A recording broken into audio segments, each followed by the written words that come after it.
یوسف صاحب بڑے میاں کا ہاتھ پکڑ کر سراج کے کمرے میں لے آئے۔ نسرین اور تاجور اس عجیب الخلقت پرانی وضع کے بوڑھے کو دیکھ کر حیران رہ گئی۔ بوڑھا اللہ میاں کہہ کر کرسی پر بیٹھ گیا اور اونگنے لگا۔ یوسف صاحب دوڑ کر احمد کو بلا لائے۔ فرمائیے قبلہ، آپ کو مجھ سے کیا کام ہے؟ احمد نے پوچھا، لیکن بڑے میاں کو حرکت بھی نہ ہوئی۔ ارے یہ تو سو گیا، نسرین نے کہا۔ اجی قبلہ، او نانا جان، احمد پکارنے لگا۔ ارے او نانا کے بچے، اجی او نانا جان۔ لیکن بوڑھا شاید گھوڑے بیچ کر سویا تھا۔ احمد اس کے کان میں منہ رکھ کر چلایا، اجی او نانا۔ بوڑھا اچانک چونک پڑا۔ نسرین اور تاجور بمشکل اپنی ہنسی ضبط کر سکیں۔ کیا کہنا ہے آپ کو سراج سے؟ احمد نے پوچھا۔ اس کو ایک بری خبر سنانا ہے۔ بری خبر؟ سب نے حیرت سے پوچھا۔ جی ہاں، بوڑھے نے کہا، اس کی نانی اماں کا انتقال ہو گیا ہے اور سراج کی والدہ نے مجھے یہاں بھیجا ہے۔ کیسے انتقال ہوا؟ تاجور نے پوچھا۔ اری بیٹی، تو ہماری رفو کی جیسی ہے، بوڑھے نے تاجور کی طرف محبت بار نگاہوں سے دیکھ کر کہا۔ کیا بتاؤں، اچانک اداس ہو کر موت آئی غریب کو اور مر گئی۔ کہتی تھی، ہائے میرا سراج میرے پاس ہوتا تو کتنا اچھا ہوتا۔ ہائے، ایک ٹھنڈی سانس لے کر وہ بولے، بڑی اچھی تھی بیچاری۔ کس کا ذکر کر رہے ہیں آپ؟ نسرین نے پوچھا۔ اپنی گھر والی کا بیٹی، بوڑھے نے آنسو بہاتے ہوئے کہا۔ مجھے تو بہت پیار کرتی تھی۔ عجیب آدمی ہے، یوسف بولا، اپنی گھر والی کو یاد کر کے ٹسوے بہا رہا ہے۔ احمد نے سوچا کہ کسی نہ کسی طرح اس بوڑھے کو، جو بلائے ناگہانی بن کر اس کے سر پر نازل ہوا ہے، چلتا کرنا چاہیے۔ نانا جان، اس نے بوڑھے کو ٹالتے ہوئے کہا، سراج اس وقت یہاں نہیں ہے، اس کے گھر جا کر کہہ دیجئے کہ وہ 2-3 دن میں آ جائے گا، فکر نہ کریں۔ ہٹ مردود، یہ کیسے ہو سکتا ہے؟ نانا جان کو غصہ آ گیا۔ وہ چھڑی لے کر کودنے لگے۔ اس سراج کے بچے کو ابھی اور اسی وقت یہاں سے چلنا ہوگا۔ لیکن نانا جان، ذرا سوچئے تو صحیح۔ یوسف نے انہیں سمجھانے کی کوشش کی، لیکن نانا جان غصے میں آپے سے باہر ہو چکے تھے۔ انہوں نے چلا کر کہا، میں کچھ نہیں سننا چاہتا۔ کہاں ہے وہ مردود؟ ابھی اس کی خبر لیتا ہوں۔ احمد اور یوسف نے مل کر نانا جان کو سنبھالنے کی سعی کی، جو غصے سے بے قابو ہو رہے تھے۔ اسی دھکا پیل میں نانا جان کی پگڑی اور اینک گر پڑی۔ ارے یہ کیا؟ ارے یہ کیا؟ تیری نانا جان کی ایسی کی تیسی خوب ڈھونگ رچایا ہے۔ احمد سراج سے لپٹ گیا۔ ارے چھوڑ میرے نواسے، اگر پگڑی اور اینک کافی نہیں تو لے، یہ داڑھی بھی لے لے۔ بہت دلچسپ آدمی ہیں سراج صاحب آپ بھی، تاجور نے تعریفی نظروں سے نوجوان سراج کی طرف دیکھ کر کہا۔ ابھی 1 منٹ میں غائب ہو کر خوب سوانگ بھرا ہے آپ نے۔ ابے شیطان، یہ شیروانی پاجامہ وغیرہ تجھے کہاں سے ملے؟ احمد نے تعجب سے پوچھا۔ یوسف صاحب الگ کھڑے مسکرا رہے تھے۔ اتفاق سے میک اپ کا سامان اور یہ قیمتی ریشمی داڑھی تو مجھے یوسف صاحب کے اٹیچی کیس میں مل گئے۔ شیروانی پاجامے سے باقر علی ملازم نے مدد کی اور پگڑی کی مشکل کو باقر علی کی بیوی کی ساڑی نے حل کر دیا۔ خوب الو بنایا تم دونوں نے مل کر، احمد نے کہا۔ مانتے ہیں استاد تمہاری استادی۔ پیارے شاگرد، ذرا یہ شیروانی تو اتار دے، سراج نے کہا۔ بہت تنگ ہے کم وقت۔ ٹھہرو تو صحیح استاد، پہلے تمہاری کھوپڑی کی خبر لوں، احمد نے آستین چڑھا کر کہا۔ پھر سراج اور احمد ایک دوسرے کے تعاقب میں نظروں سے غائب ہو گئے۔ نسرین اور تاجور سراج کی اس شرارت اور دونوں دوستوں کی زندہ دلی پر کافی دیر تک ہنستی رہیں۔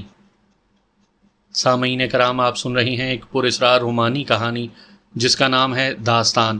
یہ اس سلسلے کی قسط نمبر 8 ہے۔ مجھے امید ہے آپ کو میری یہ کاوش پسند آ رہی ہوگی۔ آپ نے اگر ابھی تک میرا چینل کہانی گھر سبسکرائب نہیں کیا تو ابھی میرے چینل کو سبسکرائب کر کے بیل نوٹیفیکیشن آن کر لیجئے تاکہ آنے والی ہر نئی کہانی کی اطلاع بر وقت آپ تک پہنچ سکے۔ اسی دن یوسف اور زاہد صاحب رات کو ٹرین سے مدراس جا رہے تھے۔ ٹرین ٹھیک 8:30 بجے سکندرآباد جنکشن سے چھوٹتی تھی۔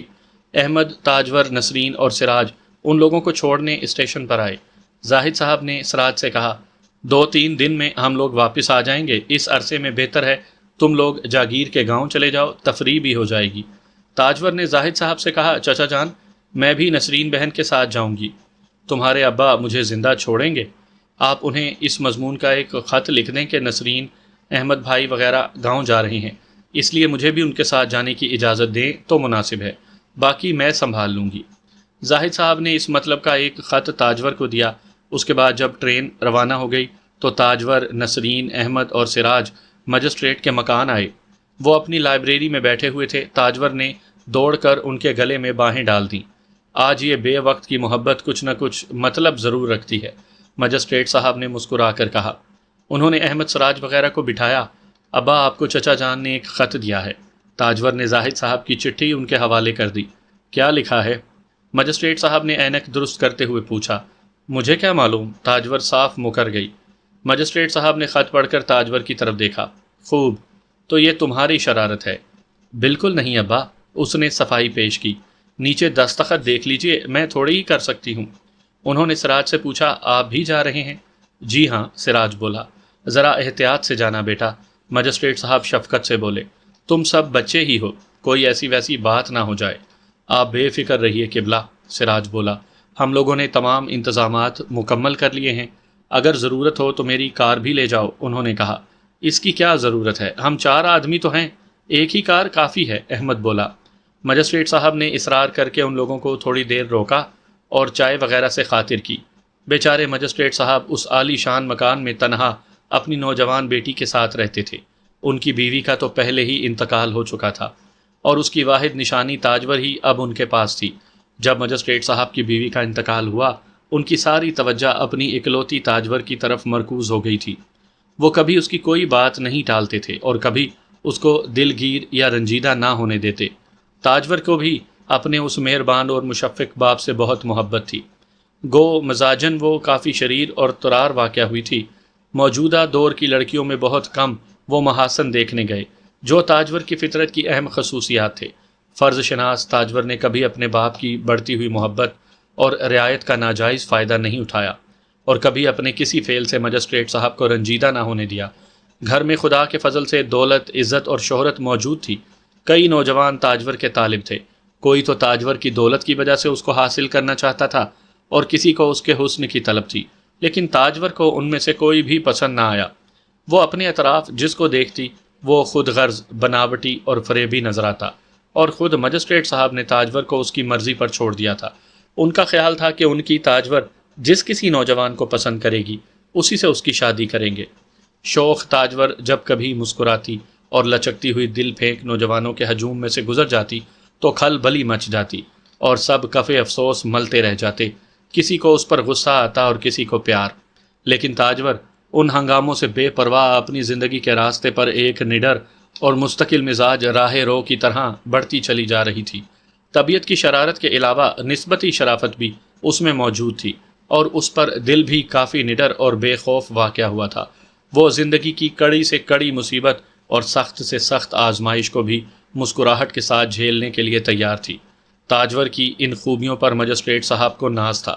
سراج، احمد اور نسرین مجسٹریٹ صاحب سے کافی دیر گفتگو کرتے رہے۔ اتنی دیر میں تاجور بھی تیار ہو گئی اور یہ لوگ پھر کاشانہ زاہد آئے اور راتوں رات تیاریاں شروع کر دیں۔ سراج نے کہا، کچھ ناشتے کے لیے ضروری چیزیں تیار کروا لینی چاہیے۔ احمد نے ہاتھ لہرا کر کہا، ان کی بھلا کیا ضرورت ہے، صبح ہوتے ہی وہاں پہنچ جائیں گے اور وہاں پر ضرورت کی ہر چیز موجود ہے۔ سراج خاموش رہا۔ جلدی جلدی بستر باندھے گئے، ضروری چیزیں بھی ساتھ لے لی گئیں۔ احمد صاحب اپنے قیمتی اور پسندیدہ کیمرے سے لیس ہوئے۔ نسرین نے اپنے پاؤڈر اور اسنو وغیرہ بھی احتیاط سے رکھ لیے۔ اس قدر گرم جوشی سے تیاریاں ہوئیں کہ شور و غل بہت ہوا لیکن کام بہت کم۔ کبھی تو احمد صاحب کو یاد آیا کہ ان کا وہ سیاہ رنگ کا شاندار بوٹ وہ تو دھرا ہی رہ گیا۔ دوبارہ بستر کھلا اور وہ بوٹ بڑی احتیاط سے اس میں رکھ کر باندھ دیا گیا۔ پھر سوچا سفر میں وہ خراب ہو جائے گا، اس سے تو سادہ بوٹ ہی اچھا، لہٰذا پھر بستر کھلا اور بوٹوں کا تبادلہ عمل میں آیا۔ عین موقع پر سراج صاحب کو اپنی خاکی پتلون کی فکر ہوئی، نہ جانے وہ کدھر پڑی ہوئی تھی۔ بھلا سفر میں خاکی پتلون نہ ہو تو اس قدر آزادی ہی کہاں۔ ہر وقت احتیاط کرو کہ اس جگہ گرد وغیرہ تو نہیں، مٹی تو نہیں لگ گئی، پتلون کی استری تو ٹھیک ہے، غرض اس قسم کی احتیاط سے خدا ہی بچائے۔ چنانچہ ان تمام بیماریوں کا علاج خاکی پتلون تھی اور وہ نہ جانے کہاں پڑی ہوئی تھی۔ اب جو تلاش شروع ہوئی تو سارا سامان الٹ پلٹ ڈالا، ساری چیزیں درہم برہم کر دی گئیں، لیکن پتلون کو نہ ملنا تھا نہ ملی۔ اس کی تلاش میں ہی 1 گھنٹہ لگ گیا۔ پھر اچانک تاجور کی اس پر نظر پڑی، وہ سامنے ہی کھونٹی پر لٹک رہی تھی۔ تاجور نے سراج کا خوب مذاق اڑایا، ایسا بھی کیا بدحواسی کے سامنے کی چیز نظر نہ آ سکے۔ غرض سفر کی تیاری بھی خوب دلچسپ تھی۔ آخر خدا خدا کر کے تیاری مکمل ہوئی تو کب، جبکہ گھڑی نے 5 بجا دیے اور سویرا ہونے لگا۔ تقریباً 5:30 بجے جبکہ سویرا ہو رہا تھا، یہ مختصر سا قافلہ اپنے دلچسپ سفر پر روانہ ہوا۔ زاہد صاحب کی چھوٹی سی خوبصورت اور قیمتی کار بھناتی ہوئی کاشانہ زاہد سے نکلی۔ تاجور ڈرائیو کر رہی تھی، نسرین اس کے بازو میں اگلی سیٹ پر بیٹھ گئی، سراج اور احمد پچھلی سیٹوں پر بیٹھے ادھر ادھر کے موضوعات پر گفتگو کر رہے تھے۔ صبح کی خوشگوار ہوا سے ان کے دماغوں کو بہت فرحت حاصل ہوئی۔ احمد آج خلاف معمول بہت باتیں کر رہا تھا، فضا میں خنکی کا اثر زیادہ تھا، اسی لیے احمد اور سراج نے اپنے اوور کوٹوں کو اپنے ارد گرد اچھی طرح لپیٹ لیا۔ اپنی باتوں میں دونوں کچھ اس قدر محو تھے کہ تاجور اور نسرین کے دبے ہوئے نقرئی کہکہوں نے بھی ان کو اپنی طرف متوجہ نہ کیا۔ تاجور ان کی باتوں پر ایک آدھ پھبتی کس دیتی اور نسرین اسے دیر تک محظوظ ہوتی رہتی۔ اب کار شہر کو پیچھے چھوڑ کر آگے نکل آئی تھی۔ سڑک کے دونوں اطراف وسیع و عریض میدان پھیلے ہوئے تھے اور ان میں دور یا نزدیک یہاں وہاں ایک آدھ چھوٹا سا گاؤں یا بستی نظر آ جاتی۔ پھوس اور کوہلو کے مکانات اور لہلہاتے ہوئے سبز کھیت ان لوگوں کی دلچسپی اور لطف کا باعث بنے۔ یہ سڑک شہر حیدرآباد کو قاضی پیٹھ جنکشن اور درنگل سے ملاتی تھی اور آگے بہت دور تک بجواڑہ اور مدراس جانے والی ریلوے لائن کے ساتھ ساتھ چلی جاتی تھی۔ شہر حیدرآباد سے زاہد صاحب کی یہ جاگیر کوئی 30 یا 32 میل کے فاصلے پر واقع تھی۔ دیکھتے ہی دیکھتے مولا علی اسٹیشن گزر گیا اور یہ لوگ گھٹ کیسر کی نواح میں پہنچ گئے۔ اب سورج بھی نکل آیا، اس کی نرم نرم سنہری کرنیں دور دراز کی پہاڑیوں کو منور کر رہی تھی۔ باد صبا مشرق کی تاجدار کے سنہری نظاروں کو دیکھ کر مستی سے جھوم رہی تھی۔ اس کی ان اٹکھیلیوں پر نرگس اپنی خوابیدہ آنکھیں کھول کر حیرت و استجاب سے چاروں اطراف دیکھ رہی تھی۔ چاروں طرف سبزہ لہرا رہا تھا۔ گھٹ کیسر کی مختصر سی آبادی کو چھوڑ کر یہ لوگ آگے بڑھے۔ سراج کا دل آج خوشی سے لبریز تھا۔ اس قدر حسین سمے دو نازک تتلیوں کی میت میں ایک کار کے سفر میں بھلا کس کمبخت کو لطف نہ آئے گا۔ تاجور بی بی نگر اسٹیشن سے ذرا آگے بڑھ کر رک گئی، کیونکہ اب کار اصلی سڑک چھوڑ کر ایک کچے راستے پر چلنے لگی تھی۔ یہ راستہ بیل گاڑیوں کا تھا، جس کے دونوں اطراف مٹی کے ٹیلے اور خاردار جھاڑیاں راستے کے دونوں کناروں کو گھیرے ہوئے تھی۔ ذرا سی بے احتیاطی ان لوگوں کو کسی نہ کسی مصیبت سے دوچار کر سکتی تھی۔ میں باز آئی اس راستے سے، اس نے کان پکڑتے ہوئے کہا۔ احمد بھائی سنبھالیے اپنی کار، اب مجھ سے اس پولیس رات پر ڈرائیو نہیں کیا جاتا۔ نسرین تاجور کے اس بیان انداز پر استغنا سے مسکرائی۔ اگر تم نہیں چلا سکتی تو ادھر میری جگہ آ جاؤ، اس نے کہا۔ ارے تو کیا تم ڈرائیو کرو گی اس ذلیل راستے پر؟ کیوں نہیں، نسرین نے جواب دیا۔ تمہیں اس میں شک کیوں ہے؟ شک تو نہیں ہے، لیکن پھر بھی سوچو تو کس قدر خطرناک راستہ ہے۔ تم اس کی فکر نہ کرو، نسرین بولی، اور ڈرائیور کی سیٹ سنبھال کر اس نے کار ڈرائیو کرنا شروع کیا۔ خطرناک اور پیچیدہ راستوں پر وہ اس خوبی سے بچ نکلی کہ بے اختیار تاجور نے بریک لگانے کی کوشش کی، لیکن نسرین نے مسکرا کر اسے منع کیا اور استادی کے ساتھ بچا لے گئی۔ کار ان دشوار گزار راستوں سے گزر کر پھر ایک بار میدان میں آ گئی۔ آگے املی کے بڑے بڑے درختوں کا ایک جھنڈ نظر آیا اور ساتھ ہی کچھ جھونپڑے اور مکانات بھی دکھائی دیے۔ شاید یہ گاؤں زاہد صاحب کی جاگیر کے راستے میں پڑتا تھا۔ چونکہ اب کافی دن چڑھ آیا تھا، اس لیے احمد صاحب کی بھوک اپنے نقطۂ عروج پر پہنچ گئی۔ اب ان میں ایک لمحے کے لیے صبر کی تاب نہیں تھی۔ انہوں نے اپنے اس مقصد کے جواز میں یہ دلیل پیش کی کہ ہمیں نکلے ہوئے 1 گھنٹہ ہو گیا اور اس عرصے میں ہم نے کافی راستہ طے کر لیا، اب ہمیں آرام کی سخت ضرورت ہے۔ سراج صاحب خود بھی اس گاؤں کی سیر کرنا چاہتے تھے، کیونکہ انہیں ان ٹوٹے پھوٹے جھونپڑوں اور دیو پیکر پیڑوں کے جھنڈ سے گہری دلچسپی ہو گئی تھی، اور تاجور تو خود اس سفر کے لیے نہیں تھی، چنانچہ اس کو بھی کوئی اعتراض نہیں تھا۔ چنانچہ احمد صاحب کی تحریک 100% کامیاب رہی، لیکن اب سوال یہ تھا کہ اس ندی میں سے کس طرح بچ کر نکلا جائے جو گاؤں کے راستے میں حائل تھی۔ گو موسم گرما کی وجہ سے پانی کسی قدر کم ہی تھا، پھر بھی اس کار میں آگے جانے کا خوف تھا اور پیدل یہ لوگ جا نہیں سکتے تھے۔ مجبوراً نسرین نے کار آگے بڑھائی۔ پانی جیسا اندازہ تھا اندر آ گیا، جوں تو کر کے ندی پار ہو گئی۔ ابا نہ جانے کیا کہیں گے، نسرین بولی، انہوں نے ہمیشہ سے اس راستے پر جانے سے منع کیا ہے۔ گاؤں میں جوں ہی کار داخل ہو گئی، گاؤں کی عورتیں، مرد، بچے اور بوڑھے سب دوڑ کر جمع ہو گئے۔ سیاہ فام عورتیں، نیم برہنہ مرد اور برہنہ بچے ان لوگوں کو حیرت و استجاب کی نظروں سے دیکھ رہے تھے، جیسے کہ للی پٹ کے لوگوں نے گلیور کو دیکھا ہوگا۔ سراج نے کار ایک گھنے املی کے پیڑ کے نیچے روکنے کے لیے کہا۔ بھلا نسرین کب سراج کی بات نہ مانتی، اس نے اسی پیڑ کے نیچے روک دی اور یہ لوگ اس سے اتر پڑے۔ ایک درخت کے نیچے سراج صاحب ایک پتھر پر جا بیٹھے اور احمد نے اپنی قیمتی سگریٹ کیس میں سے ایک سگریٹ نکالا اور ان اجڑ گنواروں کے سامنے بڑے ہی خاص انداز میں سلگایا، جیسے وہ ابھی کوئی کرتب ان گاؤں والوں کو دکھائے گا یا تو وہ سگریٹ اچانک ہی اس کے منہ سے غائب ہو جائے گا یا پھر اس کے دھوئیں میں کوسوں قضا کا سما بندھ جائے گا۔ احمد کا سگریٹ دیکھ کر سراج کو اپنی جیب یاد آئی۔ انہوں نے ادھر ادھر ٹٹولا لیکن سگریٹ کیس نہ ملا۔ شاید تیاری کی گڑبڑ میں انہوں نے گھر پر ہی چھوڑ دیا تھا۔ بیچارے کی پریشانی کا اب کیا پوچھنا، لگے احمد کی خوشامد کرنے کہ یار تجھے ہماری قسم صرف ایک سگریٹ دے دے۔ احمد صاحب نے صاف انکار کر دیا۔ اگر کہو تو دوستی میں جان حاضر ہے لیکن سگریٹ حاضر نہیں، کیونکہ انہوں نے صرف اتنے ہی سگریٹ لیے جو ان کی ضرورت کے لیے کافی تھے۔ ایسے میں وہ سراج صاحب کی مدد کر کے خود کو پریشان کرنا پسند نہیں کرتے تھے۔ دونوں میں ادھر یہ بحث ہو رہی تھی اور ادھر گاؤں کی عورتوں نے نسرین اور تاجور کو گھیر لیا اور ان کے چہرے پر ملے ہوئے غازہ اور پاؤڈر اور ان کی وضاقتہ کو عجیب نظروں سے گھورنے لگیں۔ سراج نے آگے بڑھ کر ایک چھریرے بدن کے نوجوان دیہاتی سے پوچھا، کیوں بھائی یہاں سگریٹ ملیں گے؟ وہ اردو زبان سمجھتا تھا۔ اس نے سر کے اشارے سے ہاں کہی۔ سراج صاحب کے سوکھے ہوئے چہرے پر ایک فاتحانہ تبسم نمودار ہوا۔ کیوں؟ انہوں نے احمد سے مخاطب ہو کر کہا۔ صاحبزادے سمجھتے تھے کہ ان کے سگریٹ بنا ہم جیسے مر ہی جائیں گے، پہلے اس سے پوچھ تو لو کہ کون سے سگریٹ ملتے ہیں۔ احمد نے شرارتاً مسکرا کر کہا۔ سراج کے سوال پر دیہاتی نے اپنی میلی پگڑی سے ایک مرا ہوا سگریٹ نکال کر پیش کیا۔ سگریٹ دیکھ کر سراج صاحب کے چہرے پر آئی ہوئی رونق بھی جاتی رہی، لیکن انہوں نے مرتا کیا نہ کرتا کہ مصداق وہی سگریٹ اس لڑکے کے ذریعے منگوائے اور اس کا مڑا ہوا سگریٹ لے کر جلایا اور اطمینان سے کش لینے لگے۔ برخوردار ذرا اسٹاک کو تو ختم ہو لینے دو، تب معلوم ہوگی حقیقت۔ کینچی چھاپ سگریٹ چھوڑ کر انجن مار کا بیڑی پینی پڑے گی۔ احمد بھائی جلد یہاں سے چلو، نسرین نے کہا۔ ہم لوگ تو ان کے لیے ایک عجوبہ بن گئے۔ نسرین کا اشارہ ان دیہاتی عورتوں کی طرف تھا جو اس کو اور تاجور کو گھیرے کھڑی تھی۔ سراج صاحب نے ہی ہمیں یہاں رکنے کو کہا ہے، تاجور بولی۔ تو اس میں حرج ہی کیا ہے؟ سراج نے کہا۔ بنو تماشا، گاؤں والے سمجھنے لگیں گے کہ بیگم صاحبہ نے اپنے آپ کو سرخ بندریوں کی طرح رنگ لیا ہے۔ دیکھ لیا آپ نے، اسی تہذیب نے آپ کو شہر میں بلند کیا تھا اور اب یہی ان کھلے اور سیدھے سادہ دیہاتیوں میں ذلیل بھی کر رہی ہے۔ احمد صاحب نے غیر ضروری باتوں میں وقت نہیں گنوایا اور فوراً سامنے کے گھر سے دودھ لے آئے اور بیٹھ کر چائے بنانے کی تیاری کرنے لگے، کیونکہ ان کی بھوک اب انتہائی عروج پر تھی۔ تاجور اور نسرین ان دیہاتی عورتوں سے تنگ آ کر گاؤں کے ایک چھوکرے کو ساتھ لے کر گھومنے چلی گئیں۔ احمد صاحب کو پانی کی ضرورت پڑی، ویسے کئی بار وہ اس گاؤں سے ہو کر گزر چکے تھے اور یہاں کے چپے چپے سے واقف تھے، لیکن اگر چولہا چھوڑ کر اٹھتے تو پھر سارا کیا کرایا خاک میں مل جاتا۔ انہوں نے سراج کے ہاتھ میں ایک مانگا ہوا مٹکا تھما کر کہا، ارے یار ذرا پانی تو لیا۔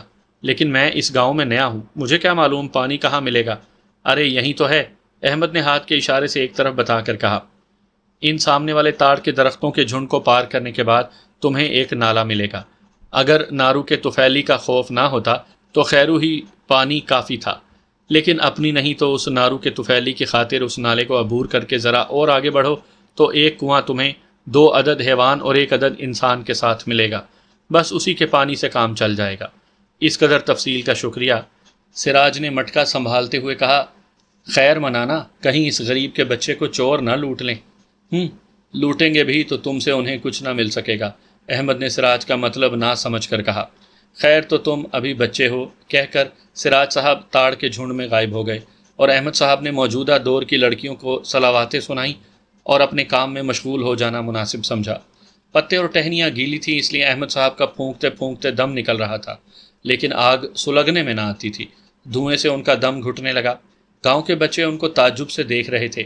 اپنی ناکامی اور ان بچوں کی دلچسپی پر انہیں بہت غصہ آیا اور ایک لکڑی لے کر وہ ان کے پیچھے دوڑے۔ اتنے میں تاجور اور نسرین اپنے کپڑے سنبھالتی ہوئی پانی کا مٹکا لے کر برآمد ہوئیں۔ سراج کہاں ہے؟ احمد نے پوچھا۔ کنویں پر نہا رہے ہیں، تاجور بولی۔ وہ کنویں پر نہا رہے ہیں؟ تم دونوں چہل قدمی کر رہی ہو اور ہم یہاں بھاڑ جھونک رہے ہیں۔ تم لوگ یہاں بیٹھو، میں بھی ذرا وہاں تک جا کر آتا ہوں۔ لیکن ہمیں تو یہ کام نہیں آتا، تاجور نے اعتراض کیا، اور ہم جیسے پیدائشی باورچی ہیں، احمد نے جل کر جواب دیا۔ نسرین اور تاجور نے مل کر چائے بنائی۔ اتنے میں احمد اور سراج بھی آ گئے اور سراج کا دیہاتی بھی۔ سب لوگوں نے مل کر ناشتہ کیا اور دوبارہ اپنے سفر پر روانہ ہوئے۔ ہر شخص کو شہر سے دور ان کھلی فضاؤں میں کافی لطف آ رہا تھا۔ اب کار ایک بیل گاڑی کے راستے پر سے گزر رہی تھی اور چاروں اطراف مسطح میدان تھے، جہاں پر کہیں کہیں خاردار بوٹیاں اور جھاڑیاں بھی نظر آ جاتی تھیں۔ کار کافی دیر تک چلتی رہی۔ مختلف سرگوشیوں، ہلکے کہکہوں اور نت نئی پھبتیوں کے درمیان ان لوگوں نے 5 میل کا راستہ طے کیا۔ اس کے بعد کار ایک چھوٹے سے خوبصورت گاؤں کے پہلے اور پکے مکان پر رکی جس کا دروازہ کافی بڑا تھا۔ نسرین نے تاجور کو بتایا کہ یہ گاؤں کے تحصیلدار کا دفتر ہے۔ احمد نے تحصیلدار کو اپنی آمد کی اطلاع دی کیونکہ وہ جاگیر کا تحصیلدار تھا اور اس کو تنخواہ بھی جاگیر کے خرچ سے ملتی تھی۔ اس مکان کے بعد کچے پکے مکانوں اور جھونپڑیوں کے درمیان اونچے نیچے تنگ راستوں پر سے گزر کر کار گاؤں سے باہر نکل گئی اور کوئی 2 فرلانگ کے فاصلے پر کھلے میدان میں کسی قدر بلندی پر ایک عالی شان کوٹھی نظر آنے لگی، اور دیکھتے ہی دیکھتے کار اس کوٹھی کے صدر گیٹ میں داخل ہو گئی۔ کوٹھی کے پہرے دار نے ہارن کی آواز پر چونک کر مؤدبانہ سلام کیا، اور جب کار عمارت کے پورٹیکو میں جا کر ایک جھٹکے سے رکی تو نوکروں کی ایک اچھی خاصی پلٹن استقبال کو دروازے پر ہی نظر آئی۔ مکان کے داروغہ نے، جو ایک سیاہ فام اور لمبی مونچھوں والا دراز قد آدمی تھا، بڑھ کر کار کا دروازہ کھولا۔ پہلی ہی نظر میں سراج کے دل میں داروغہ کو دیکھ کر نفرت کا احساس ہوا۔ اس نے سراج اور تاجور کو کسی قدر تعجب سے دیکھا۔ اس کی آنکھوں میں خون خارانہ چمک موجود تھی۔ سراج نے سوچا، ان تمام قدرتی مظاہر اور بناوٹ میں اس غریب کا کیا قصور؟ اس کی شکل ہی ایسی تھی۔ سراج اپنے ابتدائی شک و شبے پر دل ہی دل میں مسکرایا۔ داروغہ نے اپنی گرجتی ہوئی آواز میں مختلف نوکروں پر مختلف احکامات صادر کیے اور بجلی کی سی پھرتی سے ان احکام پر عمل شروع ہو گیا۔ سراج صاحب کمرے میں پہنچے تو ان پر تھکن کی وجہ سے نیند کا غلبہ ہوا اور وہ دیکھتے ہی دیکھتے بستر پر گر کر نیند کی حسین دنیا کی سیر کرنے لگے۔ البتہ احمد نے داروغہ کو چند ضروری ہدایات دیں اور خود حمام میں جا گھسا۔ سراج اس غیر معمولی سفر کی وجہ سے کافی تھک چکا تھا، چنانچہ وہ اپنے کمرے میں جا کر بستر پر دراز ہو گیا اور ساتھ ہی اس کی آنکھ لگ گئی۔ نہ جانے کیوں اس کو ایک طرح کی بے چینی سی محسوس ہو رہی تھی۔ اس کو یقین تھا کہ یہ سستی اور کسل مندی آنے والے بخار کی علامات ہیں۔ اس نے بیماری سے اٹھتے ہی اپنی لاپرواہ طبیعت سے مجبور ہو کر کچھ ایسی بے احتیاطیاں جاگنے اور غیر معمولی جسمانی اور دماغی کام کرنے میں کی کہ اب بیمار پڑ جانے کا اس کو یقین تھا۔ 2-3 گھنٹوں کی طویل نیند کے بعد جب آنکھ کھلی تو اسے ایسا محسوس ہوا جیسے کسی نے اس کے خوب مار مار کر وہاں ڈال دیا ہو۔ اب اس کا جوڑ جوڑ دکھ رہا تھا۔ اس نے بستر پر پڑے پڑے نوکر کو آواز دی۔ نوکر کی زبانی معلوم ہوا کہ احمد، نسرین اور تاجور گھر پر موجود نہیں ہیں، کہیں باہر ٹہلنے گئے ہیں۔ چھوٹے سرکار نے فرمایا کہ آپ کو اسی طرح آرام کرنے دیا جائے۔ نوکر نے آگے بتایا کہ آپ کے آرام کے خیال ہی سے انہوں نے آپ کو تکلیف دینا مناسب نہ سمجھا۔ سراج نے سوچا، اچھا کیا احمد نے جو اس کو خواہ نہیں جگایا۔ اس کی طبیعت چونکہ خراب ہو رہی تھی، اس لیے ایسے وقت میں اس کو آرام کی سخت ضرورت تھی۔ لیکن اب سراج کو تنہائی سے وحشت ہونے لگی، چنانچہ وہ بستر سے اٹھا اور سیدھا غسل خانے میں چلا گیا۔ اس نے سوچا، تھکن کی وجہ سے تھوڑی سی حرارت محسوس ہو رہی ہے، نہا کر کھلی فضا میں ٹہلتے، نئے ماحول کا مطالعہ کرنے اور قدرت کی نرنگیوں اور صناعی کا مشاہدہ کرنے میں بھلا بخار بیچارہ کیا ٹھہر سکے گا۔ چنانچہ نہا کر اس نے لباس تبدیل کیا اور آہستہ آہستہ ٹہلتا ہوا کوٹھی سے باہر نکلا۔ اس وقت وہ سلک کی ڈھیلی ڈھالی پتلون اور سفید رنگ کی صاف اور مہین قمیض میں تھا۔ گریبان کھلا ہوا، نرم و ملائم بال بے ترتیبی سے بکھرے ہوئے اور چال میں ایک بے فکری اور لا ابالی پن کا اظہار۔ اس حالت میں سراج صاحب کسی گیت کی دھن گنگناتے چہل قدمی فرما رہے تھے۔ ان کا دل مختلف جذبات اور خیالات کا مرکز بنا ہوا تھا۔ کبھی تو وہ سوچتا کہ کس طرح قسمت نے اس کو احمد کی راہ میں ڈالا اور کیسے وہ ایک بڑے جاگیردار امیر سے روشناس ہوا، اور پھر کیوں کر اس نے اس امیر کی نوجوان اور حسین لڑکی کی ہمدردیاں حاصل کی۔ نسرین کے خیال سے وہ رنجیدہ ہو گیا۔ نسرین کے مزاج میں تلون بہت زیادہ ہے۔ وہ ذرا سی بات پر ناراض ہو جاتی ہے اور باوجود اس کے اس قدر قریب ہونے کے وہ اس کو سمجھ نہ سکی۔ اس نے اپنے ارد گرد کے ماحول پر غور کیا۔ واقعی حیدرآباد کے دیہات بھی کس قدر سرسبز و شاداب ہیں۔ کھلی فضائیں، اونچی نیچی پہاڑیاں اور ٹیلے، کچے پکے راستے جن پر بیل گاڑیاں رینگتی ہوئی چلی جاتی ہیں، ہرے بھرے دھان کے کھیت کی باڑ کے محاذ وہ چلنے لگا۔ ویسے وہ چل تو اس کھیت کے ساتھ رہا تھا، مگر اس کا دماغ نیچر کے حسن اور دلکشی میں کھویا ہوا تھا، اور معمول کے مطابق وہ کسی نامعلوم افسانہ کے پلاٹ کی گتھیوں کو دل ہی دل میں سلجھانے کی کوشش کر رہا تھا۔ ابھی ابھی سورج غروب ہوا تھا، پھر بھی فضا پر تاریکی مسلط نہیں ہوئی تھی۔ آسمان پر شفق کسی بے گناہ کے خون ناحق کی نمائندگی کر رہی تھی۔ جب سراج کھیت کی باولی کے قریب پہنچا تو اس کو باڑ سے پرے 2 آدمیوں کے جھگڑنے کی آواز سنائی دی۔ وہ اپنے خیالات سے چونک کر ان کی طرف متوجہ ہوا۔ جھگڑنے والوں میں سے ایک عورت تھی اور دوسرا مرد۔ سراج کو ان لوگوں کی گفتگو نے اپنی طرف متوجہ کر لیا اور وہ باڑ پھلانگ کر اس کی طرف پہنچ گیا، لیکن اس کی حیرت کی انتہا نہ رہی جب اس نے نسرین کو اس جگہ پایا۔ وہ اسی سیاہ فام مضبوط داروغہ کی طرف غیظ و غضب بھری نگاہوں سے دیکھ رہی تھی۔ سراج حیرت عظیم کے آثار چہرے پر لیے ہوئے ساکت و صامت اپنی جگہ کھڑا رہ گیا۔ شاید حالات کی صحیح نوعیت اس کی سمجھ میں نہ آئی۔ اب بتا مغرور لڑکی، آخر تو نے کیا فیصلہ کیا؟ داروغہ نے اپنی نفرت انگیز آواز میں پوچھا۔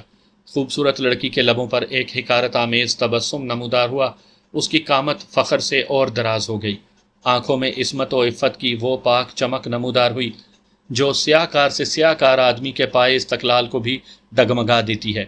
کمینے، تو سمجھتا ہے کہ میں تیری دھمکیوں میں آ جاؤں گی؟ اس سے پہلے کہ تیرے ناپاک ہاتھ میرے جسم تک پہنچے، میں اس کنویں میں کود کر جان دے دوں گی۔ داروغہ پر بظاہر اس تقریر کا کچھ اثر نہ ہوا۔ وہ حقارت آمیز نظروں سے اس لڑکی کی طرف دیکھتا رہا جو غصے میں بپھری ہوئی شیرنی کی طرح خوفناک نظر آتی تھی۔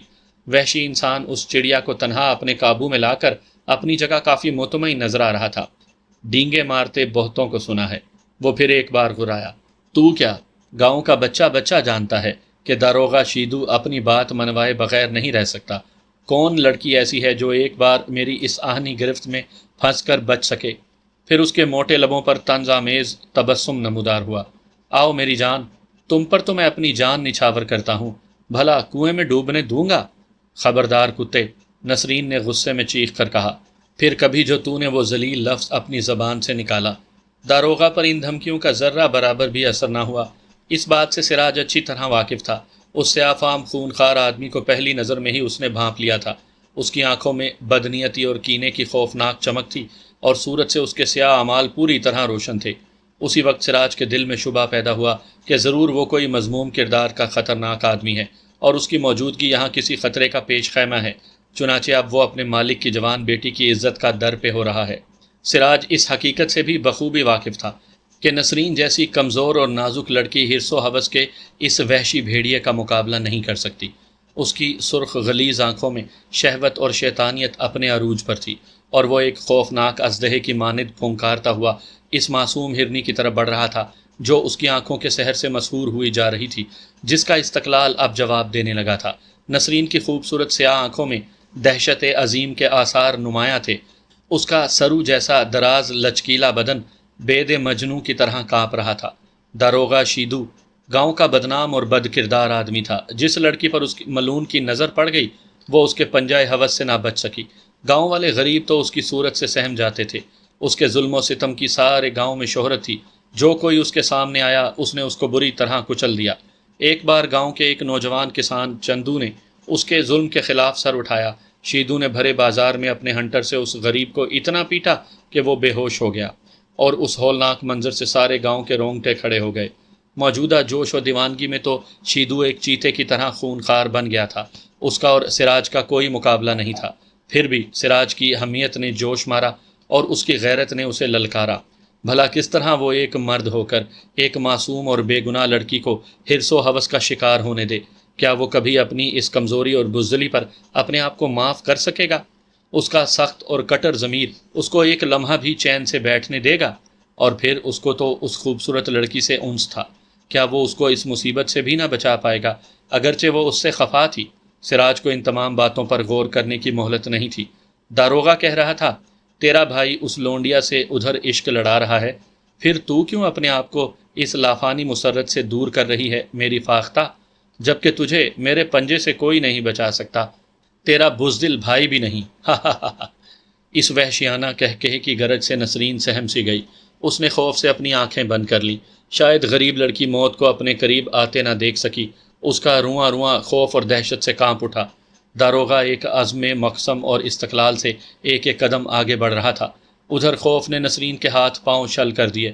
سراج نے دیکھا کہ خونخوار بھیڑیا اب سہمی ہوئی ہرنی کے قریب پہنچ چکا ہے، اور یہی وہ وقت ہے جب وہ اچانک درمیان میں حائل ہو کر اس باچی انسان کے ارادوں کا مقابلہ کر سکتا ہے۔